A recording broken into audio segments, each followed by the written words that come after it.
Está no ar o Disrupt Podcast, com Alexandre Barbosa, Alfredo Copete e convidados. Informações acessíveis sobre inovação, tecnologia e direito em um formato dinâmico e simples. O Disrupt Podcast está no ar. Olá, meus amigos, olá, minhas amigas. Estamos em mais um Disruptcast. Boa tarde, Alexandre Barbosa. Hoje conversaremos com Oswaldo Broto sobre a transformação digital e o impacto dessa transformação nos negócios. Boa tarde, Oswaldo. Exatamente. Boa tarde, Oswaldo. Bem-vindo.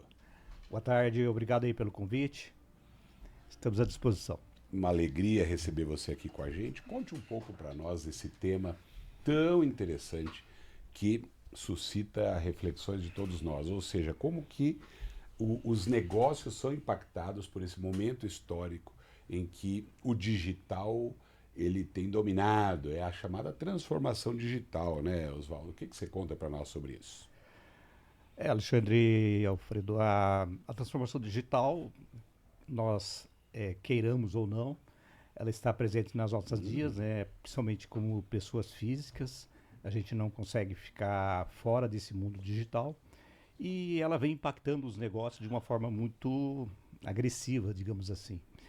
Então, os empresários, principalmente os empresários das pequenas empresas, que é o nosso público lá no Sebrae, têm percebido isso de uma maneira muito intensa.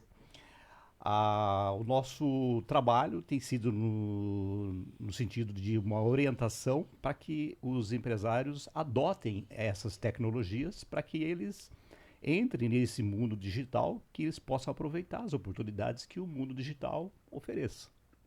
E como que nós poderíamos dizer para um empresário, ou microempresário, ou um pequeno empresário, que já tem desafios grandes no dia a dia, para captação de clientes, para poder fomentar o seu desenvolvimento, nós orientarmos que eles adiram a essas técnicas todas, a esse mundo digital, essas tecnologias que muitas vezes não são baratas, né?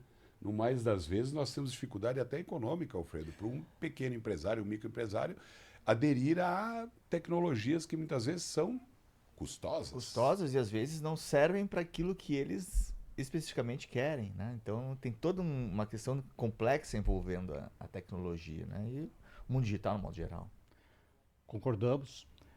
No entanto, a tecnologia barateou bastante nos últimos anos. Isso é importante. Mesmo? E a gente dá como orientação de um empresário começar bem pequenininho, né? Começar por onde ele pode iniciar e terminar. E observando 3 aspectos. A tecnologia, as pessoas e os processos. Por que a tecnologia? Começar por aquelas tecnologias mais acessíveis e mais baratas. Pessoas, começar a treinar as pessoas naquilo que é essencial para os seus negócios. E processos, aqueles processos que travam as empresas no dia a dia. Então, observando esses 3, digamos assim, fundamentos, a empresa pode adotar os primeiros passos na transformação digital. Não é começando com processos grandiosos, grandes transformações, grandes inovações. É coisa simples. Uma venda pela internet, um atendimento de um pedido, uma comunicação e assim vai. Eu percebo que boa parte hoje das empresas ingressaram no Instagram, por exemplo. Então entram no Instagram ou em outras redes e começam a fazer vendas, inclusive com link de WhatsApp. Então demos exemplo aí de 2 tecnologias acessíveis, as pessoas físicas acessam e as pessoas jurídicas acessam, talvez até com algum sucesso ultimamente. O que você nos fala sobre esse exemplo? É algo parecido com isso? Que nós podemos começar? É algo muito diferente disso? Com certeza. Tem uma, não é um ditado, mas assim, uma lei que é assim, você deve observar qual é a tendência para onde os negócios estão indo. Se os teus clientes já utilizam aquela ferramenta que é o celular, o aparelho, né? E ele já tem as redes sociais ali dentro. E ele já faz as compras pelo celular. Por que não você também vender para ele pelo celular? Então, a gente orienta os empresários a dizer o seguinte: o teu cliente já está no digital, porque ele já está nas redes sociais, mas você não está no digital. Ou seja, o teu concorrente está vendendo para ele. Então, o teu cliente ele já está habituado com o digital. E essas novas gerações, elas estão cada vez mais se digitalizadas. Então, o empresário ele tem que se adaptar. Então, ele precisa vender um pouquinho pelo Instagram, vender um pouquinho pelo WhatsApp, ele tem que vender um pouquinho pelo Face, tem que vender um pouquinho pelo site. Então, ele tem que fazer essas experiências para experimentar os vários canais de acesso ao seu cliente, não só pela loja física. É isso que se fala de omnicanalidade, ou seja, eu tenho que estar em vários canais para eu ter a oportunidade de conversar com o meu cliente nesses vários canais. Mas, claro, isso é importante. A presença é importante, né, no digital. Mas, além disso, tem um direcionamento, não tem uma especificidade. Olha, não, você vai por aqui. Como é que eu chego a esse direcionamento dentro de uma pequena empresa, como você falou, que está, né, em vias de crescimento, que pretende crescer, pretende entrar no mercado digital? Como é que eu analiso essa circunstância? Muito boa essa questão, Alfredo. Passo a passo. Passo a passo. É aprendizado exatamente como uma criança faz. Ela aprende a andar andando. Aprendendo andando. E as empresas fazem exatamente a mesma coisa. Elas não nascem sabendo como vender pela internet. Elas vão errar muito, vão perder dinheiro, mas vão aprender a como vender pela internet. Como faz isso?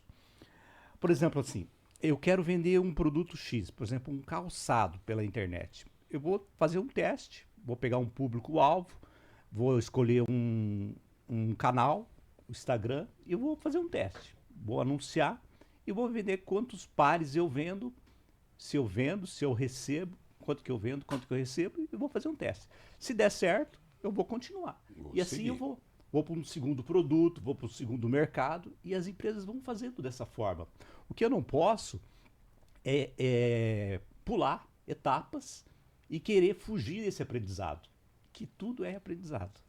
E investimento, eu vou ter que ter um mínimo de investimento. O que um pecado e um erro que se comete muito é imaginar que no digital é uma operação que é igual à operação física. Não é. É uma operação em separado. Eu tenho que ter o mesmo cuidado que eu tenho que ter da loja física, eu tenho que ter na loja digital. O que é o mesmo cuidado? Eu tenho que ter estoque, eu tenho que ter custos, eu tenho que ter logística, eu tenho que ter o mesmo cuidado com o cliente. E que muitas vezes se potencializa, né? A logística, por exemplo, é um fenômeno que vai ter que ser fortemente desenvolvido nas operações digitais virtuais, né? Porque eu tenho uma loja, eu vendo na loja física, o cliente vai até mim buscar o produto. Se eu não estou ainda no e-commerce, se eu ainda não estou no mercado nessa perspectiva, eu tenho que criar primeiro essas estruturas para depois eu conseguir explorar esse mercado digital. E essa construção de estruturas, ela pela sua experiência, pelo que você tem visto no Sebrae, ela tem sido um dificultador, o pessoal reclama, opa, não, é difícil criar essas estruturas, ou já temos um direcionamento que o próprio Sebrae ou que outras instituições possam dar para esse público, para essas empresas? Já foi mais difícil. Hoje está mais simples, tem mais ferramentas, a gente entende mais do processo. Hoje a gente pode orientar os empresários, tem muito mais casos de sucesso e a gente já entendeu mais como funciona a jornada de transformação digital das empresas. A gente sabe como começar, qual é a trajetória que essas empresas devem seguir e aonde elas devem chegar lá no final. E a gente tem casos e casos de transformação digital de vários setores. Por exemplo, assim, quando a gente fala de transformação digital, a gente já imagina uma empresa de software, uma empresa de tecnologia avançada. Não, não é isso. A gente tem transformação digital de lojas de varejo, lojas de comércio de rua, a gente tem lojas de pneus. Então, tem vários setores que fazem transformação digital.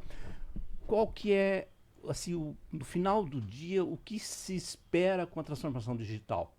Que você aumente sua eficiência. O que é aumentar a eficiência? Que eu possa vender mais, que eu possa reduzir custos, que eu possa atender melhor o meu cliente. Em última instância, é o que os empresários procuram. O que é atender? O que eu possa vender mais? Que eu atinja mercados que eu não atinja hoje. Que eu possa reduzir custos. Aumento de receita, redução de despesas. Que eu atenda melhor meu cliente. Entrega mais rápido, né? Com custo melhor. Que eu possa atender o cliente numa qualidade melhor. Tudo isso o digital permite. Tem algum caso que o senhor possa nos contar, assim, para dizer, olha, isso aqui foi um caso de sucesso nessa caminhada, né, do pequeno investimento no digital até uma consolidação? Sim, a gente tem catalogado dentro do sistema Sebrae vários tipos de empresas que aumentaram o mercado, reduziram custos e atingiram maiores resultados com relação a isso. Por exemplo, uma empresa de ótica. Uma empresa de ótica, ela tinha um mercado, era só praticamente o seu bairro. O que ela fez? Ela resolveu investir em mídias sociais e ela passou a colocar o seu catálogo na internet. E ela não vendia pela internet, ela passou a vender pela internet, ela montou um catálogo virtual, ela aumentou em 25% a sua receita, sem aumentar nenhum funcionário. E só com isso ela aumentou a visibilidade dela, ela passou a ser uma loja muito mais conhecida, aumentando 25% da sua receita, sem aumentar os custos. Isso é importante, né? É isso que é importante. Então o digital, ele permite que você alavanque suas vendas sem alavancar proporcionalmente as despesas. E você falou o que é transformação digital, as oportunidades que a transformação digital possibilita. E uma pergunta interessante, e as ameaças? O que nós podemos dizer que, olha, é perigoso, é complicado? Fale um pouquinho para a gente sobre as dificuldades, sobre essas ameaças que é possível dizer nesse momento de transição das empresas. Excelente. Digamos que as ameaças, a gente tem observado algumas questões que aparecem. Por exemplo, a dúvida que os empresários têm se é caro ou não. Normalmente eles imaginam que é caro, sem antes observar qual o resultado que isso vai trazer. Tá. Isso muitas vezes mais vezes é mito do que é verdade. Tá? Então, essa é uma ameaça. Uma outra ameaça que essa é preocupante, e isso cai também para o ramo do direito, que é a questão dos dados das empresas. Que as empresas não adotam protocolos de segurança para os seus dados. Elas só querem saber de vender e colocam lá, não adotam protocolo de segurança. Aí sim, aí realmente é uma ameaça. Entendi. Porque daí um hacker qualquer entra lá no sistema da empresa e fala assim, olha, eu estou com os dados de todos os seus clientes aqui, agora você vai me pagar qualquer valor aqui, senão eu vou aprontar qualquer coisa aqui com eles. Isso sim é uma ameaça. Então as empresas têm que adotar protocolo de segurança muito... LGPD e tudo mais. Perfeito. Isso é uma cultura, né, ainda que está se desenvolvendo no país. Né? A gente chegou muito rápido à questão, né, de digitalização, mas os critérios de proteção ainda são incipientes. Estão começando... Né? As pessoas não acreditam muito que isso seja necessário. Só é necessário quando quando os direitos são agredidos, né? Aí sim as pessoas começam a se atentar. Pessoas, digo, né, as organizações, de modo geral, também. Sim. Engraçado quando você recebe uma mensagem no WhatsApp. Eu sou fulano, eu vim te oferecer um produto. E você fala, viu, mas eu não disponibilizei meu telefone. Quem foi que te passou? Tu desligam ou não só- respondem. Quer É dizer, isso. E assim, é e tá uma falta de cuidado. é verdade, cada vez está mais sofisticado, né, Alexandre, esse negócio dos golpes digitais, né? Aquilo que até é uma questão de polícia, né, polícia dos estados, né, o estelionato nunca foi levado muito a sério, porque você fazia o estelionato num ali, já todo mundo sabia na redondeza, era um só e acabou. E até os procedimentos jurídicos sobre estelionato são muito deficitários. Né? Precisa entrar com ação, a polícia não tem condições de investigar e tal. Mas, hoje em dia, nos estelionatos digitais, a questão ficou muito sofisticada. Né? Você, por exemplo, eu nunca clico, né? Mas você recebe SMS do Detran dizendo que você está com Tá a com a carteira carteira bloqueada, suspensa, sei lá. Qualquer pessoa, né, que se puta, já estou quase nos pontos, vai lá e clica. Aquilo ali é estelionato. O cara vai receber, né, as tuas informações, os teus dados, né, você vai falar com ele, não, nós tratamos de dinheiro, enfim. Isso. Uma série de questões que hoje são muito complexas e de difícil percepção, né, de ser um estelionato. Até para pessoas que não têm muito digital, né, no cotidiano, isso é bem complicado. Então, essa é uma questão, é um desafio. E uma terceira questão que a gente entende também que é um desafio é um certo boicote interno, uma dificuldade que muitas vezes os colaboradores têm por não entenderem a tecnologia, de não tocarem para frente os projetos. Não é mesmo? E aí a empresa acaba ficando para trás. E como ela fica para trás, ela acaba ficando não competitiva no mercado. Porque o mercado vai fazer de uma forma ou de outra. Não é mesmo? Então, aí qual é o papel do empresário? Capacitar, investir nas pessoas. Mas se eu investir nas pessoas, as pessoas vão deixar o meu trabalho e vão trabalhar em outra empresa. Mas qual é a outra alternativa a essa? É você fechar as portas. Então, não tem como. Você tem que capacitar as pessoas, para as pessoas adotarem a tecnologia, para entender o negócio e adotar isso no dia a dia. Então, não tem jeito. A limitação de competências técnicas também talvez seja uma ameaça ou uma dificuldade. É uma ameaça. É uma ameaça. Então, por isso que hoje em dia as empresas já, ao fazerem as contratações, elas já têm que colocar isso nos currículos exigidos. Você tem que ter uma leitura de dados, você já tem que conhecer um pouquinho de dados, né? Já é o necessário, né, para as empresas. E uma outra coisa, né, Alfredo, que sempre a gente percebe, a pessoa física hoje tem entrado muito no mercado a partir de rede social. Então perceba que antes, para a pessoa ter acesso a uma aula, um professor, ia a uma faculdade, ia a uma escola, ia a um curso. Hoje percebe-se que você está ali na rede, no Instagram, por exemplo, e está lá. Eu sou o professor fulano e vim te dar uma aula sobre não sei o quê. Não há mais a vinculação do professor, do profissional, muitas vezes com uma empresa, com uma escola, com uma loja, com uma prestadora de serviço qualquer. Hoje, o individual tem prevalecido na rede em relação à pessoa jurídica. Como é que se vê isso, meu caro? Isso é também alguma ameaça às empresas? Ou, dadas as proporções devidas, cada um tem o seu mercado? Como é que você vê isso? Não deixa de ser uma ameaça. Se você for ver a história das grandes inovações, elas vêm dos lugares mais inesperados, das indústrias mais inesperadas possíveis, né? Então, se eu trabalhar numa indústria, num segmento específico, eu jamais esperaria que uma inovação que fosse derrubar a minha empresa, derrubar o meu produto, viesse daquele segmento. Vem de outro segmento, vem de outra pessoa e principalmente vem de uma pessoa física. de um inventor, de uma pessoa que está lá, provavelmente trabalhando sozinha. Porque o que essa pessoa tem, uma pequena empresa tem? Muita autonomia, que as grandes empresas não têm. Então essa pessoa, ela começa um produto, ela destrói esse produto, ela refaz no dia seguinte, como as startups fazem. Então as pessoas, elas podem fazer isso, as grandes empresas não podem. Então essa autonomia, essa agilidade, as pessoas têm.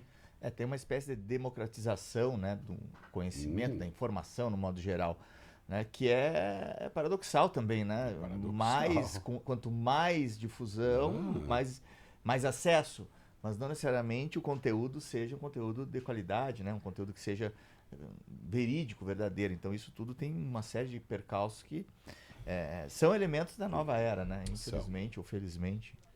No que a gente fala para os empresários quando essas questões aparecem, né? No que eles vão se diferenciar? Na entrega de valor que eles vão fazer. Não adianta se lá atrás é uma empresa ou uma pessoa. Se você não entregar um produto bom que o cliente vai valorizar, não adianta. Aí não interessa o CNPJ ou o CPF que vai estar lá, né? Tem que ser o produto final ali. Tem que ser. Eu tenho percebido isso. Às vezes você...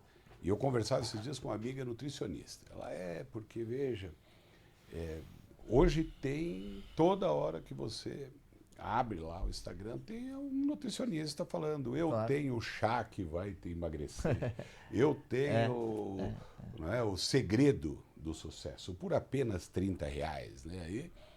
E cidadão, aí ela contando de um exemplo de uma pessoa que vende na internet um curso, dá uma aula lá, manda aulas gravadas e cobra, se não me engano, R$60 por cliente. E aí ela falando que ela se inscreveu ali por curiosidade, para ver como é que funcionava, e no dia da tal aula, que ela fala um pouquinho e depois rola uma gravação, tinham, se não me engano, 18 mil pessoas ali. Exatamente. Então ela fez as contas, 18 mil pessoas vezes R$60. R$1 milhão. Quanto que dá isso? Então veja que porque coisa é muito maluca. pouco, a escalagem é assim, instantânea, né? Você não precisa trazer qualidade para depois conquistar cliente que no marketing se sabe das várias formas de se conquistar. Não, é uma necessidade que se lançou no ambiente digital, tu potencializou aquilo com um clique, as pessoas se identificaram e, cara, R$60 não vai ser. Não, R$60 eu pago e não tô nem aí. Só para ver como é que é, né? E veja agora, É uma isso está loucura mais ou isso. menos assim. Qualquer pesquisa que você faz na internet, hoje pelo menos acontece assim, qualquer pesquisa que você faz na internet sobre produtos ou Sim. conhecimento, logo depois vem um algoritmo no Instagram possibilitando ter acesso ao curso que vai te ensinar. E nós falando aqui, então Vai aparecer, já sem vai dúvida. sair alguma coisa dos nossos Instagrams. Com certeza. E como o nosso tempo, infelizmente, está acabando, eu te deixo a última pergunta. Como é que o nosso empreendedor pode dar os primeiros passos? Quais são os caminhos que ele pode perseguir para chegar a um resultado adequado com a transformação digital? Muito bom. Quando a gente preparou um material para os empreendedores,